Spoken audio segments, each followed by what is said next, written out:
अस्सलाम वालेकुम। जस्तजू with healthy life style.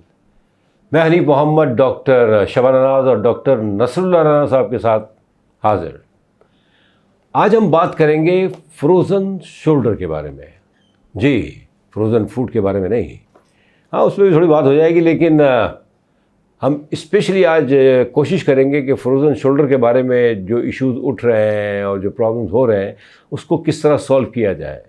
और डॉक्टर शबाना नाज और डॉक्टर नसरुल्लाह राना क्या मशवरा देते हैं फ्री में, है ना पते की बात। विनेस का मकसद ही यही है कि बेहतरी हो हर तरफ सबके साथ, और इसी तरह हमारी कौम जो है ना फले फूले। तो हम फिर बात करते हैं डॉक्टर शबाना नाज और डॉक्टर नसरुल्लाह राना साहब के साथ। अस्सलाम वालेकुम। वालेकुम सलाम। कैसे हैं डॉक्टर आप? अल्लाह का शुक्र है। सर आपकी क्या बात है, मुस्कुराहट ही मुस्कुराहट, मूँछों पे ताव देते रहते हैं और मुस्कुराते रहते हैं। बहुत बहुत शुक्रिया सर, जज़ाकल्लाह। स्पेशली व्यूवर्स का जो व्यूज़ टीवी देखने वाले हैं, और आप लोगों को बहुत बहुत मुबारक हो। रमज़ान के आखिरी इशा चल रहा है और मग़फ़िरत का इशरा है, और अल्लाह ताला से मग़फ़िरत की दुआ करते रहना चाहिए, और अल्लाह ताला हमें मुश्किलात से बचाए और हमारी मग़फ़िरत फरमाए। हम व्यूज़ टीवी के थ्रू अपने व्यूवर्स को ये पैगाम देते हैं। साथ साथ हम बीमारियों के बारे में बता रहे होते हैं, उसका कैसे क्योर करना है उसके बारे में।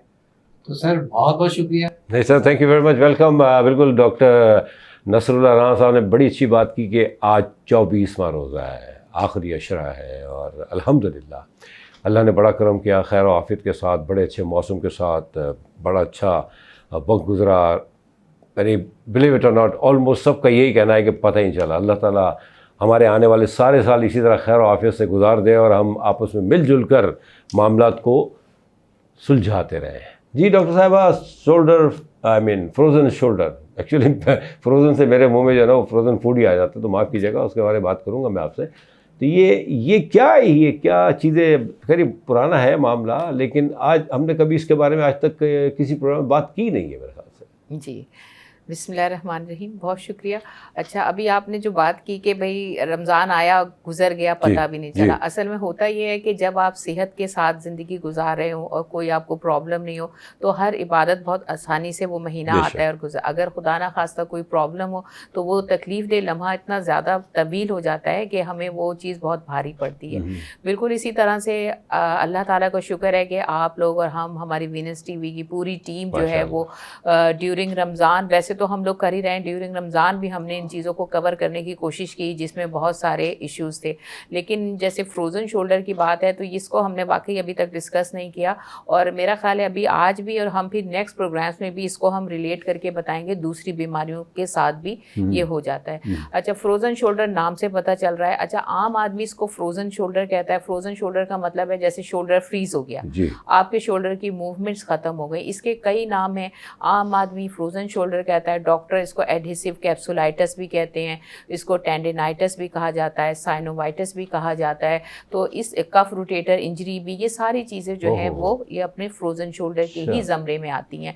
तो अक्सर ऐसा होता है कि जब पेशेंट को आमतौर पर पता चलता है कि ये फ्रोज़न शोल्डर है, लेकिन जब वो डिफरेंट डॉक्टर्स के पास जाते हैं, हर डॉक्टर अपना एक अलग नाम उनको देता है। तो हमारे पास भी जब पेशेंट्स आते हैं तो वो यही कहते हैं कि नहीं डॉक्टर साहब, हमें ना कैप्सुलाइटिस है। अब अगर क्योंकि देखें शोल्डर जो है उसके अंदर बहुत सारे स्ट्रक्चर, जैसे सैंडविच की अगर आप मिसाल लें, सैंडविच में अगर आप एक लेयर जो है वो उसमें चिकन की होगी, दूसरी सैलेड की होगी, ऊपर से उसके मेयोनीज होगा, और मतलब इस तरह से लेयर बाय लेयर चीज़ें होती हैं, और आखिर में डबल रोटी होती है।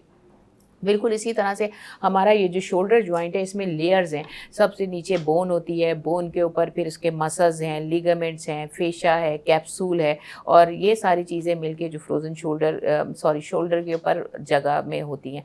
तो अगर इनमें से किसी भी चीज़ के अंदर कोई प्रॉब्लम हो जाए, सपोज़ आपने जैसे अगर आपके इसमें मसल में कोई प्रॉब्लम हो गया, तो उसके हिसाब से इस बीमारी को कहा जाता है एडहेसिव कैप्सुलाइटिस। अगर कैप्सूल उसका स्वेलिंग हो गई, अगर इसके टेंडन जो है उसमें कोई प्रॉब्लम हो गया तो वो जो है टेंडिनाइटिस कहलाता है।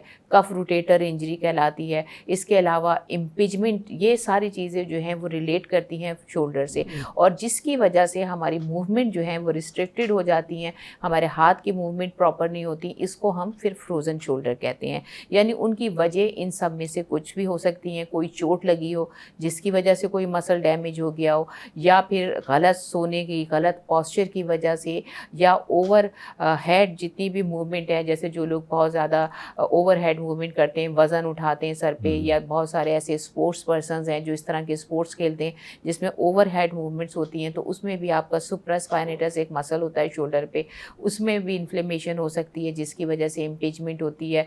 आप कहीं ऐसी जगह गिर जाएँ, कोई ट्रॉमा हो, एक्सीडेंट हो जाए, आपकी कफ रोटेटर इंजरी हो सकती है, या कोई आपको आगे कोई हिट कर दे कोई चीज़, यानी कोई भी, या फिर बाज़ लोगों को जैसे जो डायबिटिक पेशेंट हैं उनको भी जो है हार्मोनल चेंजेस की वजह से भी फ्रोज़न शोल्डर हो जाता है।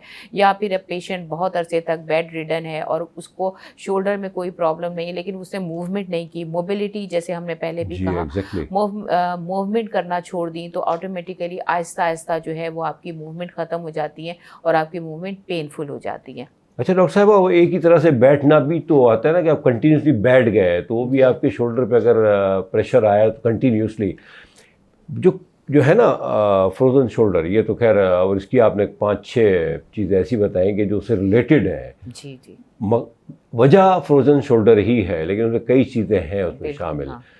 क्वेश्चन ये आता है कि इसमें मतलब बंदा क्या फील करता है, और ये मतलब ये कि आपको कैसे महसूस हो कि ये उन्हीं 4-5 चीज़ों की वजह से ये आपका जो शोल्डर है ना ये फ्रोज़न हो रहा है या हो गया है, क्या क्या अलामात? जी जी सर। जी, बिस्मिल्लाहिर्रहमानिर्रहीम। मैं थोड़ा सा इसमें ऐड कर देता हूँ। असल में इशू ये है कि आपको पता कैसे चलता है, हाँ। आप ये पूछना चाह जी रहे जी हैं। जी तो जी जी। दरअसल पेशेंट को कैसे पता चलेगा? देखिए, Exactly. अगर आपका जेब में हाथ ना जाए, और नॉर्मली जेब में हाथ जाता ही नहीं है, आज मर्दों का हाँ, औरतों के जेब ही नहीं होते। आप कहना चाहिए औरतों के जेब ही नहीं होते ना, छोड़ देना, जेब तो मर्दों के ही होते हैं बेचारों के। हाँ, जब आप गले मिलते हुए किसी और की जेब में हाथ तो आसानी से चला जाए, अपनी जेब में ना मेरा जाए। अक्सर जाता है वैसे तो। तो जब अपनी जेब में हाथ ना जाए, मतलब आपका हाथ पीछे की साइड पे ना जाए, हाँ, हाँ। आपका हाथ ऊपर उठने में प्रॉब्लम है, सबसे पहले तो आपका पीछे हाथ नहीं जाएगा। शर्ट उतारने में, कपड़े चेंज करने में हाँ, प्रॉब्लम हाँ, होती है। हाँ तो हाँ, आपको नहाते हुए प्रॉब्लम होगी, साबुन लगाते हुए प्रॉब्लम होगी। एग्जैक्टली।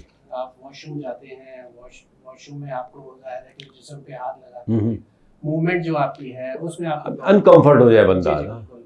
पहले स्टार्ट में ये 2-3 महीने आपको पेन रहता है, अच्छा।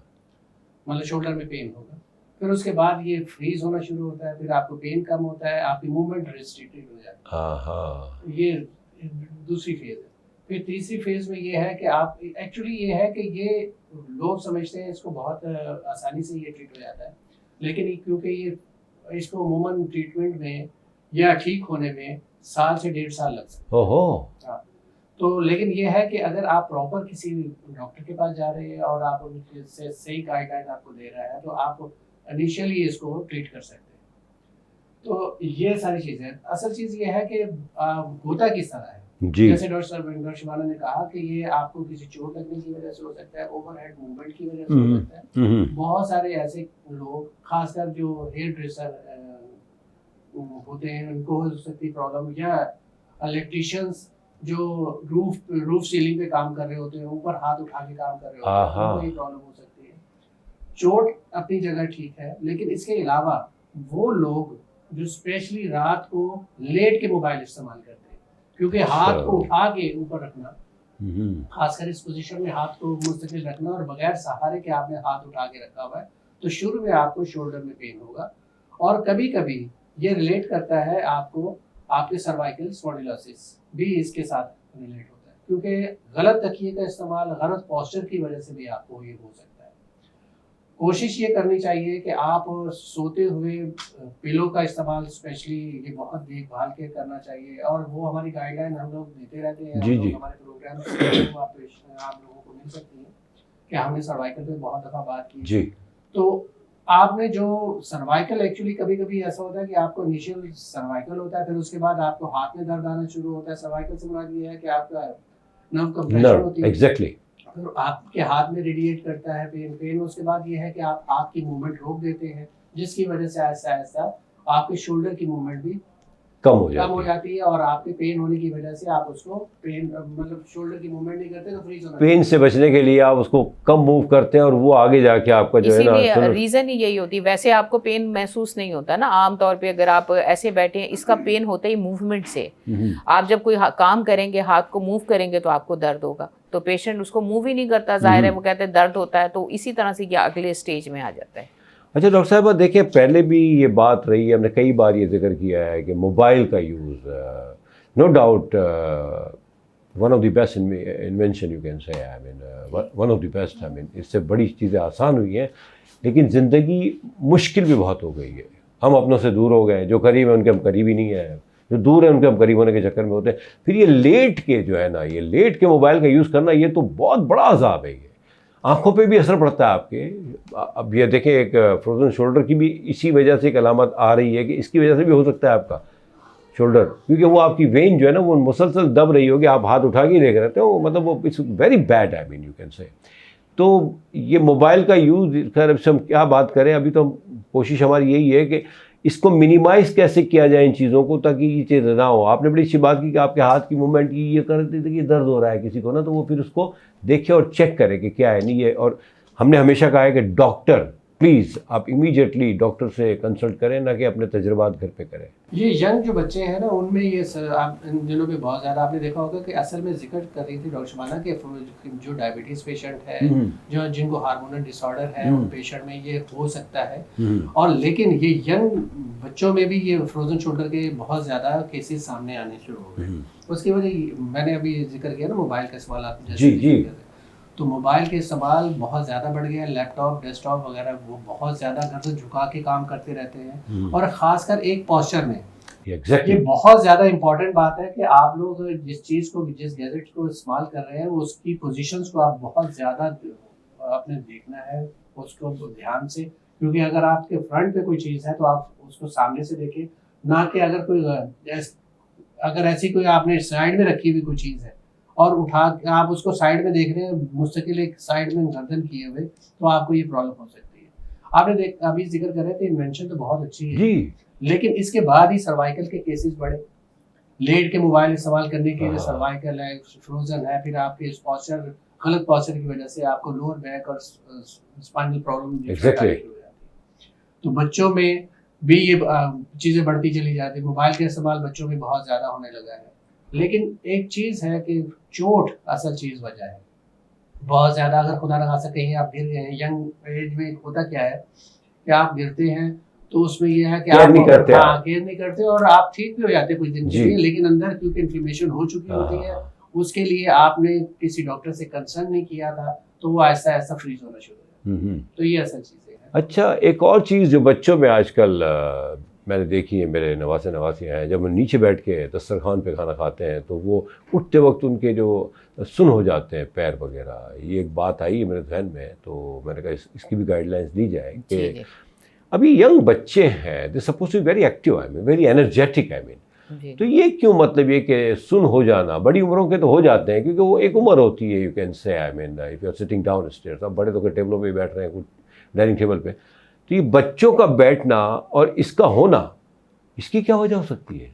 देखिए, सबसे बड़ी बात यह है कि हमारे बच्चों की फ़िज़िकल एक्टिविटी बिल्कुल भी नहीं है। अब जो हमारी जितनी भी मूवमेंट्स हैं, उठना, बैठना, सोना, लेटना, ये सारे हमारे मसल्स करते हैं। बोन्स से ज़्यादा इसमें रोल जो है हमारे मसल्स का है।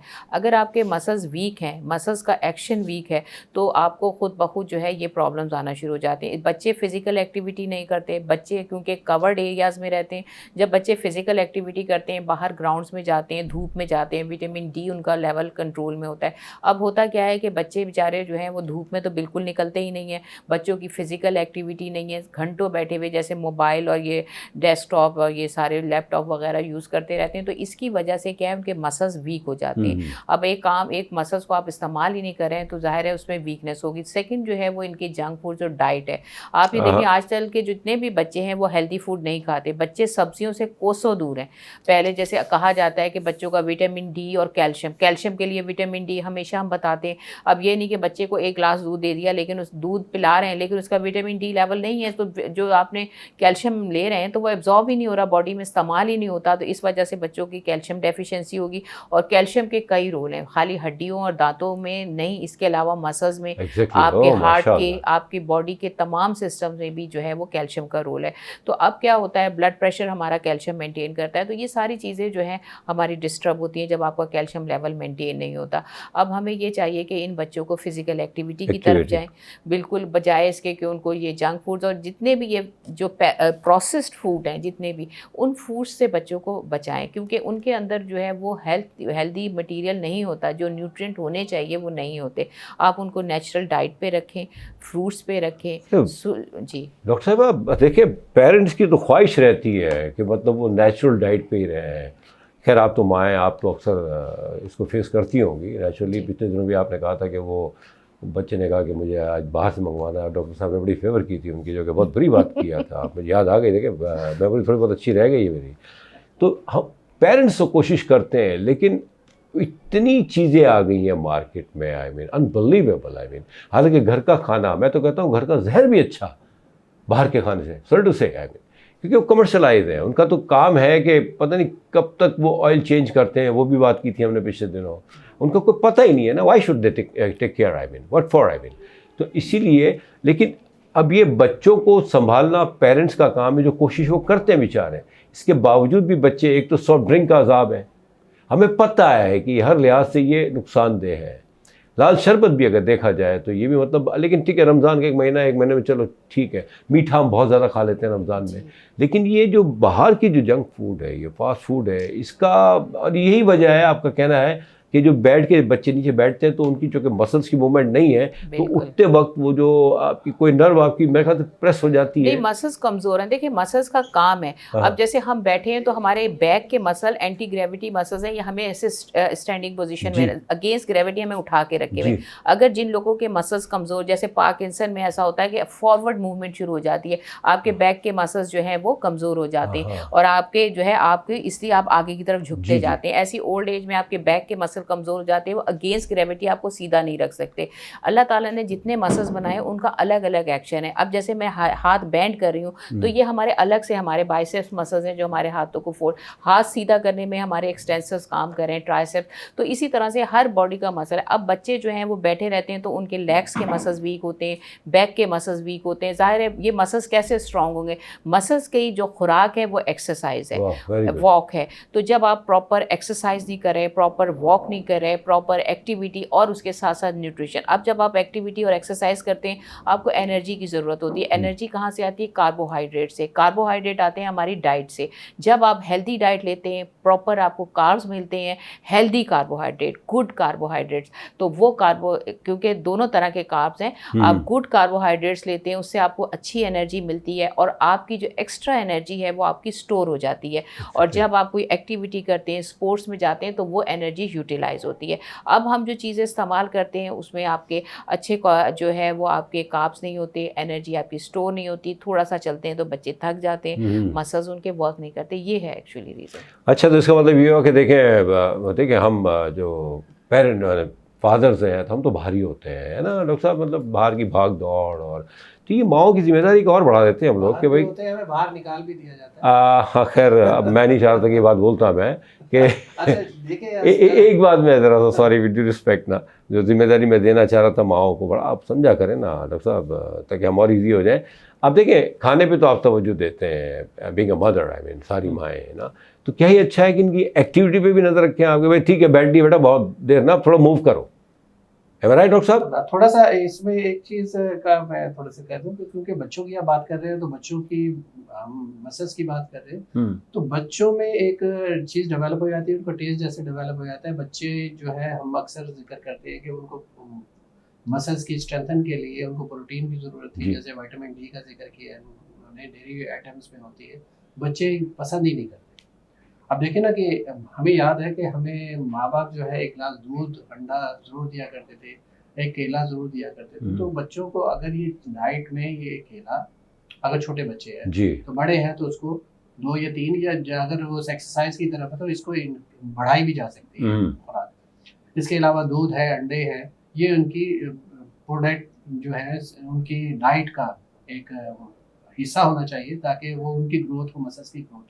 जब मसल्स स्ट्रांग होंगे, स्ट्रेंथन होंगे, तो उसके अलावा छोटी मोटी जो हमारी आउटडोर एक्सरसाइज हुआ करती थी, हम लोग आजकल बच्चे कहाँ करते हैं, मोबाइल का इस्तेमाल अभी हमने जिक्र किया, तो मोबाइल लेके घरों में बैठे होते हैं, उनकी आउटडोर जो एक्टिविटीज है या गेम्स है वो बिल्कुल नहीं ना होने के बराबर। तो स्कूल्स भी जाते हैं तो आप भारी भरकम वो बैग उठा के लेके जाते हैं, तो इतना लथार्जिक हो जाते हैं, इतने थक जाते हैं, जिसके बाद उनकी बिल्कुल ही जी नहीं चाहता मूवमेंट करने की। अगर आपको याद होगा कि हमारे माँ बाप हमें सौदा सल्फ लेने के लिए बच्चों को दिया करते थे, भागा करते, तो आजकल क्या है कि हम बच्चों को बाहर खुद कोशिश करते बाहर ना जाए। एक तो हालात ऐसे, एग्जैक्टली, बिल्कुल। दूसरी बात ये है कि जब हालात के अलावा प्लस ये है कि हम लोग खुद कोशिश करते हैं हर चीज हम पेरेंट्स ही ना अवेलेबल करें। जी बिल्कुल। तो इस वजह से भी बच्चों की एक्टिविटीज नहीं रही। डॉक्टर साहब, आपने बात की, देखिए बच्चों पे सबका फोकस है, आई मीन माँ का, बाप का, सबका होता है, लेकिन क्वेश्चन ये है कि बच्चे भी इन चीज़ों को समझे। मैं समझता हूँ कि बच्चों को भी इस तरह के प्रोग्राम देखने चाहिए, अगर थोड़ा सा टाइम निकालें। नहीं, बच्चों की बात आप जो कर रहे हैं ना, पेरेंट, इसमें माओ का थोड़ा रोल है। जैसे डॉक्टर साहब भी कह रहे हैं कि माएँ जो है ना कोशिश यही करती हैं, वो काम कर रही हैं तो बच्चों के हाथ में मोबाइल, बच्चन से ही बच्चों के हाथ में मोबाइल दे देती हैं। हाँ, ये लेकिन डेढ़ दो साल की बच्ची को दे देते हैं कि ठीक है मोबाइल में रहेगी, तो मैं अपना काम कर लूँ। बिल्कुल अनफेयर क्यों करती हैं ऐसा? यही गलतियां हैं। आई मीन आपने तो खैर क्या किया होगा, लेकिन ऐसे क्यों करती हैं माएँ आजकल की? हमारे ज़माने में तो चले, फिर हम तो जॉब करने वाले लोग थे, हमारा तो ये होता था कि मेड के होती थी, उनकी बच्चों को हम साथ भी रखते थे। अरे जो नहीं करती जॉब, घर में बैठे भी, और तो वैसे भी औरतों खुद मोबाइल में लगी होती, बच्चे को भी दे देती आप हैं। यकीन करें, हमारे पास पेशेंट्स भी आती हैं, तो वो पेशेंट अपने बच्चे को, छोटे छोटे बच्चे, उनको मोबाइल दे के बिठा दिया कि आप ये खेलो, हम ट्रीटमेंट कर रहे हैं। यानी वो अपना काम करने के लिए बच्चों को मोबाइल, टीवी, ये सारी चीज़ों की तरफ लगा दिया। ये शोहरों पे डबल बोझ नहीं पड़ रहा है? एक तो मोबाइल खरीद के दो, फिर वो ट्रीटमेंट के पैसे लग दो, ऐसा क्यों करते हैं? मतलब अब यही हमारी कम अकली है। देखें, बहुत सारी बीमारियां हमारी खुद साख्ता हैं।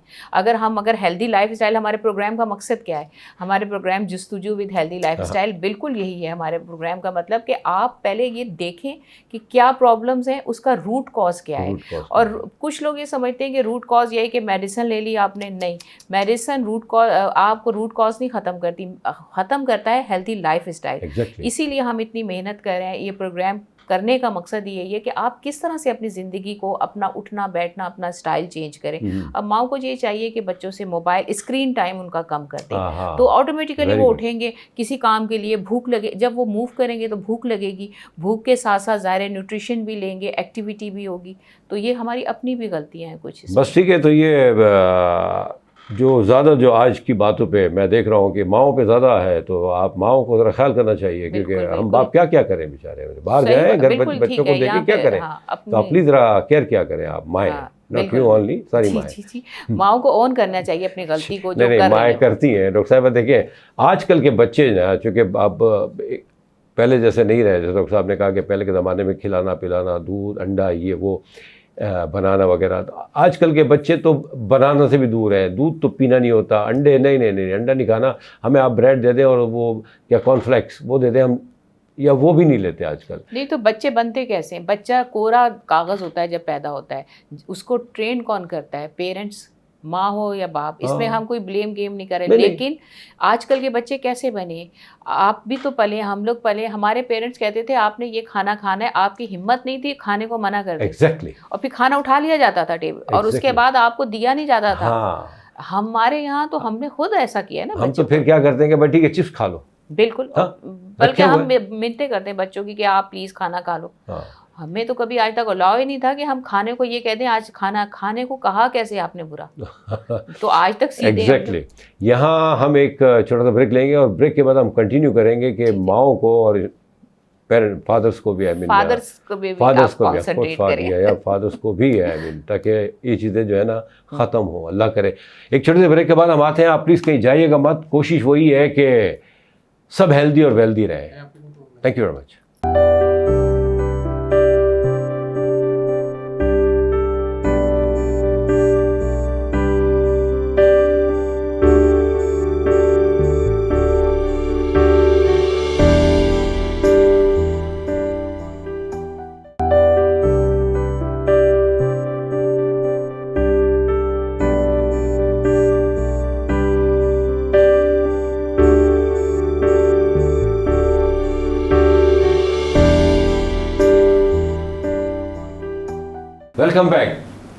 तो बातें वही हैं बेहतरी के लिए। वीनस चैनल जिसकी ख्वाहिश है, कोशिश है, पूरी कोशिश है कि हम हेल्दी वेल्दी रहें, जस्तुजू विद हेल्दी लाइफ स्टाइल। क्या बात है भाई, अगर हेल्दी लाइफ स्टाइल होगा तो जस्तुजू में मज़ा आ जाएगा। तो चले फिर कंटिन्यू करते हैं डॉक्टर शबाना नाज और डॉक्टर नसरुल्लाह राना साहब के साथ गुफ्तगू। सर वो बात तो खैर फ्रोजन शोल्डर की करनी है, नो नीड टू वरी, लेकिन वो पता नहीं मेरे जहन में फ्रोजन फूड क्यों आ रहा है, जो कि रमज़ान में बहुत चलता है। बात करूँगा, पहले आप बात करें, आप कुछ कहना चाह रहे थे जी। ये तो हमेशा ही कहते रहते हैं। अरे छोड़े, कहती तो आप बेचारे सुनते जाते हैं। हाँ सही बात, हम लोग तो सुनने वालों में से। आप इनसे पूछे कि ये मोबाइल का इस्तेमाल कितना करते हैं? नहीं देखिए, वो एक अलग इशू है, मोबाइल के जरिए जो लेकिन ये है कि प्रमोशन हम के लिए अगर काम करते लोगों को हैं। एहतियात बता रहे हैं तो खुद एहतियात करते होंगे। जी बिल्कुल। और अब फिर भी एहतियात करने के बावजूद भी अक्सर हमें भी तकलीफ हो जाती है, हम एक दूसरे को दिखा लेते हैं। तो ये एक एडवांटेज है कि घर में। हाँ लेकिन देखो, बड़ी सी बात की आपने। हाँ। यानी किसी भी चीज़ की जो हम हद से तजावुज़ कर जाते हैं ना, तो वो हमारे लिए नुकसानदेह है। और ये बड़ा अच्छा है कि बंदा माने, बड़ा हो या छोटा हो गया, हाँ ठीक है मैंने भी गलत किया, आई एम सॉरी, और ऐसा नहीं करना चाहिए। That's what you are excepting ना, माशाल्लाह, दैट्स ग्रेट। Ji sir. हाँ, कभी कभी ऐसा है कि आपको नींद में झटका आ सकता है। आप अगर अपने पार्टनर के साथ लेटे हुए हैं तो एहतियात करनी चाहिए, आपको ताल्लुकात अच्छे रखने चाहिए। हो सकता है आपको फ्रोजन शोल्डर हो जाए सुबह उठे तो ट्रॉमा हो जाए कोई। अच्छा, ऐसा भी होता है? ये भी लोग क्यों नहीं होता सर, आपको आपके साथ नहीं हुआ कर? इनके साथ तो रोज होता है जैसे। अक्सर वो हम लोग आजकल छोटे छोटे क्लिप्स देख रहे होते हैं ना, तो अक्सर रात को बंदा नीचे गिरता समझ नहीं आता क्या, तो वो लेकिन अगर सीसीटीवी फुटेज से देखा जाए तो पता चले लात पड़ी थी। अच्छा, ऐसा भी हो सकता है। जी सर, तो कुछ कह रहे थे आप? बात कर रहे थे कि फ्रोजन शोल्डर एक्चुअली ट्रीटमेंट इसका क्या है, क्योंकि शुरू में अगर स्टार्ट में अगर आपको पेन हो रहा है, फिर उसके बाद आपने डॉक्टर से कंसल्ट नहीं किया, तो शुरू में तो डॉक्टर उसको मेडिसिन पे रखेगा। एग्जैक्टली। तो मेडिसिन पे रखेगा, फिर जाहिर है कि अगर आपको आराम आ जाता है, मूवमेंट आपकी ठीक है, फिर उसके बाद ऐसा अल्हम्दुलिल्लाह कुछ हफ्ते 10 दिन के अंदर अंदर आपको पेन रिलीव हो जाता है। लेकिन अगर आपकी मूवमेंट रिस्ट्रिक्टेड होती हैं तो डॉक्टर आपको फिर फिजियोथेरेपी की तरफ लेके जाता है, एक्सरसाइज की तरफ लेके जाता है, मेडिसिन प्लस एक्सरसाइज। एग्जैक्टली। फिर जब देखते हैं कि पेशेंट, देखिए इस पर डिपेंड करता है कि डॉक्टर के कहने पे मरीज जो है वो डॉक्टर के कहने पे उसकी अमल करे और उसकी एक्सरसाइज कितना फॉलो कर रहा है उसको। बिल्कुल। और अगर डॉक्टर ने उनको एक्सरसाइज बताई है, जो फिजियोथेरेपिस्ट उनको एक्सरसाइज बता रहे हैं और उसे फॉलो नहीं करते, तो फिर ज़ाहिर है वो फ्रीज होना शुरू हो जाता है, जिसे हम फ्रोजन शोल्डर कहते हैं। फिर इसका नेक्स्ट स्टेप क्या होता है, फिर उसके बाद ये है कि डॉक्टर उसको स्टेरॉइड इंजेक्शन देता है कुछ अरसे के बाद, अगर वो इतना बढ़ जाता है। फिर अगर पेशेंट फिर भी ट्रीट नहीं करता, अच्छा इसके साथ भी यह है फिजियोथेरेपी साथ ही चल रही होती है, मतलब एक्सरसाइज भी साथ ही चल रही होती है। ये अंडर सुपरविजन किसी फिजियोथेरेपिस्ट के ही आपने करना है, Exactly. खुद से नहीं करने की हाँ। कोशिश करना, क्योंकि कुछ मूवमेंट्स आपको डॉक्टर फिजियोथेरेपिस्ट जो है वो रोकेगा, कुछ मूवमेंट आपको बताएगा ये करनी है, क्योंकि एक ख़ास मूवमेंट आपको उससे नहीं होती। फॉर एग्जांपल हाथ उठाना आपसे प्रॉब्लम होता है, पीछे ले जाना प्रॉब्लम होता है, तो उसी हिसाब से वो आपको एक्सरसाइज बताएगा। एग्जैक्टली। अपने हिसाब से एक्सरसाइज नहीं करनी, यूट्यूब से देख के एक्सरसाइज नहीं करनी, क्योंकि वो हर एक्सरसाइज हर पेशेंट के लिए, हर इंसान के लिए नहीं होती। वो एक जो एक्सरसाइज बताई जाती है अक्सर वो नॉर्मल इंसान के लिए होती है, लेकिन कभी कभी एक्सरसाइज आप फ्रोजन शोल्डर की भी देख लेते हैं, लेकिन डिपेंड करता है आपकी एज, आपकी डिजीज है। फॉर एग्जांपल हाँ, फॉर एग्जांपल वो उन्होंने फ्रोजन शोल्डर की एक्सरसाइज बताई भी है, उसमें एज मेंशन नहीं है, उसमें ये मेंशन नहीं है कि डायबिटीज़ पेशेंट के लिए भी है या ओल्ड एज पेशेंट के लिए भी है, कुछ किसी को हार्मोनल डिसऑर्डर है, तो इसलिए आप फॉलोअप करें और डॉक्टर से मशवरा करें। डॉक्टर जो आपको एक्सरसाइज बताए, अगर एक्सरसाइज मना कर रहा है फिलहाल कुछ दिन के लिए, तो आप बिल्कुल एक्सरसाइज ना करें। तो आप डॉक्टर के, अच्छा यहाँ आपने डॉक्टर आपको इंजेक्शन लगाएगा, एक स्टेरॉइड इंजेक्शन देगा, फिर उसके साथ फिजियोथेरेपी एक्सरसाइज की तरफ आपको रेफर करेगा जी। तो आपने अंडर सुपरविजन फिजियोथेरेपिस्ट की एक्सरसाइज करनी। तीसरा स्टेप ये होता है कि खुदा ना खासा आप नहीं केयर कर रहे और ये बढ़ता चला गया, मैंने क्योंकि शुरू में बताया, क्योंकि ये आपको साल या 1.5 साल तक भी जा सकता है, तो ये प्रॉब्लम हो सकती है। इसलिए आपने बहुत एहतियात करनी है, खासकर वेट उठाने से परहेज़ करना है, ओवरहेड मूवमेंट से परहेज़ करना है, और गलत पोस्चर से लेटने और मोबाइल का इस्तेमाल जैसे बताया, साथ साथ वो भी एहतियातें करनी है। तीसरा स्टेप ये है कि डॉक्टर इस अंदर जो गिलाफ है जिसको डॉक्टर फेशिया कह रही थी डॉक्टर शबाना, तो वो उसको डॉक्टर क्या कहता है हाइड्रोलिक उसमें डिस्टेंशन डॉक्टर हाइड्रोलिक डिस्टेंशन करते हैं। हाँ, हाइड्रोलिक डिस्टेंशन करते हैं। उसमें यह है कि सलाइन का एक इंजेक्शन दिया जाता है ताकि ग्लाव फूल जाए। ग्लाव फूलने से उसकी जो मूवमेंट है, एडिशंस जो है, इजीली उसकी मूवमेंट आ जाती है और ब्रेक हो जाती है। तो ये एक तरीकाकार है। फिर उसके बाद डॉक्टर अगर फिर भी आराम नहीं आता तो डॉक्टर की ऑब्जर्वेशन जो है, अंडर सुपरविजन जो है, डॉक्टर उसको एनेस्थीसिया देता है, कंप्लीट उसको बेहोश करता है, फिर उसकी मैनिपुलेशन करता है और साथ साथ फिजियोथेरेपी भी चल रही होती है। फिर उसके बाद भी अगर ठीक नहीं होता तो डॉक्टर इस पर ऑर्थोस्कोपी करता है। ऑर्थोस्कोपी ये ऑर्थोपेडिक सर्जन की बात होती है। ऑर्थोपेडिक सर्जन उसे फिर इस पर कैमरा डाल के ऑर्थोस्कोपी करता है, फिर उसमें जो एडिशंस होते हैं फिर उसको ऑर्थोस्कोपी के थ्रू उसको ब्रेक कर देता है। तो ये इसका प्रोसीजर है। लेकिन बात यह है कि आपको स्टार्ट में ही पेन होनी शुरू होती है, आपको पता होता है, ठीक है। जब आपको पता है आपको पेन हो रहा है तो आप डॉक्टर से फ़ौरन कंसल्ट। एग्जैक्टली। अच्छा, एक बात बड़ी अच्छी की आपने डॉक्टर साहब। देखिए, नॉर्मली होता क्या है कि हम डॉक्टर के पास भी जाते हैं और अकॉर्डिंगली हमें जैसे रेफ़र किया जाता है फिजियोथेरेपिस्ट के पास, तो वहाँ भी चले जाते हैं। अब इसके बाद जो है ना, हम उससे एक वक्त में ही कोशिश करते हैं कि उसकी चीज़ों को हम देख लें। घर आके फिर हम अपना तजुर्बा शुरू कर देते हैं, बजाय ये कि दोबारा हम वहाँ जाए। देखिए, फिजियोथेरेपिस्ट की भी अपनी ट्रेनिंग होती है, पूरा एक सिस्टम है उनका। वो पढ़ते हैं और वो समझते हैं। आपने बड़ी अच्छी बात की, डिफरेंट एजेस के डिफरेंट फिजियोथेरेपिस्ट के वो होंगे, आपके स्टेप्स होंगे। ऐसा तो नहीं हो सकता ना कि मतलब आप 60 वाले को भी वही दें और 15 वाले को भी वही आप ट्रीटमेंट दें आप। या डायबिटिक पेशेंट की अगर आप बात करते हैं या दूसरे भी blood patient, lot of things are there, accordingly चीज़ें दी जाती हैं।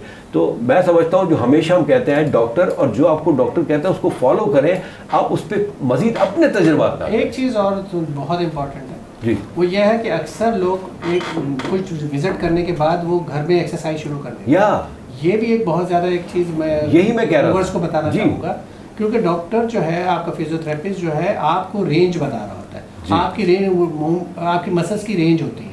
तो जैसे ही वो डॉक्टर फिजियोथेरेपिस्ट आपको देख रहा होता है कि जो आपकी मूवमेंट आना शुरू होती है, उस रेंज आनी शुरू हो गई, तो फिर आपको डिफरेंट एक्सरसाइज की तरफ लाना। एग्जैक्टली।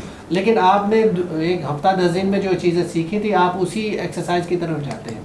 बहुत सारी आपके अंदर इंजरीज जो है, ओवरहेड इंजरीज, कुछ ऐसी मूवमेंट है जिसकी वजह से, क्योंकि एक्सरसाइज आपको दी जाती हैं, तो वहाँ कुछ दिन के बाद डॉक्टर उसको फॉलो पे रख रहा होता है, तो देख रहा होता है तो कहीं खुदा ना खासा इंक्रीज तो नहीं कोई चीज़ हो गई, कोई बढ़ तो नहीं गई, कोई रेंज तो नहीं इंक्रीज कर दी। तो डॉक्टर के फॉलो पे इसलिए रहना चाहिए, आप डॉक्टर के अंदर सुपरविजन ही रहना है, क्योंकि आपको खुदा ना खासा अंदर कोई इंजर्ड ना कर ले, कोई मसल्स की टेयर ना आ जाए, तो ये भी फिर बाद में कॉम्प्लिकेशंस हो सकती हैं। नहीं डॉक्टर साहब, इसमें कोई शक नहीं। बस अल्लाह करे कि हम इन चीज़ों को फॉलो करें। हम जो ये प्रॉब्लम्स में आते हैं, जो हमारे प्रॉब्लम्स बढ़ जाते हैं, उसकी वजह हम खुद ही होते हैं, डॉक्टर नहीं होते, ना ये फिजियोथेरेपिस्ट होते हैं, क्योंकि you all people are well educated, well trained, you can say. जी डॉक्टर साहबा, तो ये चीज़ें तो खैर आप देख ही रही हैं, और इसका यही है कि आप डॉक्टर को फॉलो करें, फरोजन अगर हो रहा है तो। इसके अलावा कोई चीज़ अगर आपके दिमाग में आ रही है या कोई मैसेज आप देना चाह रहे हैं, प्लीज़। जी बिल्कुल। इसमें एक तो ये है कि लोगों के जहन में कॉन्सेप्ट शुरू दिन से ये होता है, जब डॉक्टर के पास आते हैं या फिजियोथेरेपिस्ट के पास आते हैं, कि एक्सरसाइज शुरू कर दें मुंह में। ऐसा नहीं होता कि ट्रीटमेंट के भी पार्ट्स होते हैं। पहले पेन और जो इन्फ्लेमेशन का मतलब समझें अंदर ज़ख्म है या कोई ऐसा प्रॉब्लम है जिससे आपके हाथ में तकलीफ है, तो पहले दर्द को जो है वो ख़त्म किया जाता है। उसके बाद सॉफ्टली जो है वो एक्सरसाइज, इसीलिए कहते हैं कि यूट्यूब से, गूगल को देख के आपने एक्सरसाइजेस नहीं करनी, आपने हमेशा अपने डॉक्टर फिजियोथेरेपिस्ट की सुपरविजन में, क्योंकि स्टार्टिंग में पहले वो पेन को कम करेंगे, सेकेंडली वो जो है वो पेन के बाद देखेंगे कि आपको किस टाइप की एक्सरसाइज की ज़रूरत है। बाज़ दफ़ा स्ट्रेचिंग की ज़रूरत होती है, बाज़ दफ़ा असिस्टेड एक्सरसाइज की ज़रूरत होती है जो फिजियोथेरेपिस्ट असिस्ट करता है, बाज़ दफ़ा आपको पैसिव एक्सरसाइज यानी टोटली पैसिवली, यानी दूसरा फिजियोथेरेपिस्ट या डॉक्टर आपको एक्सरसाइज कराता है। फिर कुछ ऐसी होती है असिस्टेड एक्टिव एक्सरसाइज, यानी आप खुद भी करें, साथ में आपको असिस्ट भी किया जाए। तो डिफरेंट टाइप की एक्सरसाइजेज हैं जो आपकी कंडीशन के हिसाब से, आपकी इंजरी, आपके प्रॉब्लम के हिसाब से दी जाती हैं। तो कभी भी यूट्यूब, गूगल या खुद से जो है वो कोशिश ना करें, पहले डॉक्टर के पास जाएं, वो आपका पेन सबसाइड करेगा, इन्फ्लेमेशन सबसाइड करेगा, और उसके बाद जो है वो आपको एक्सरसाइजेज, और वो भी विद इन द रेंज बताएगा, और जिस टाइप की एक्सरसाइज बताई जाए उस टाइप की exercise. Excellent, more than enough. मैं समझता हूँ बहुत बड़ा मैसेज है। जी, thank you very much once again एक चीज़ का थोड़ा सा जी मैं सर, इजाफा हाँ, करूं, ब्रीफ। क्योंकि देखिए इसमें रेजिस्टेड एक्सरसाइज भी हैं, डॉक्टर बता रहा होता है, क्योंकि हाँ। आप वेट के साथ भी कराई जाती है।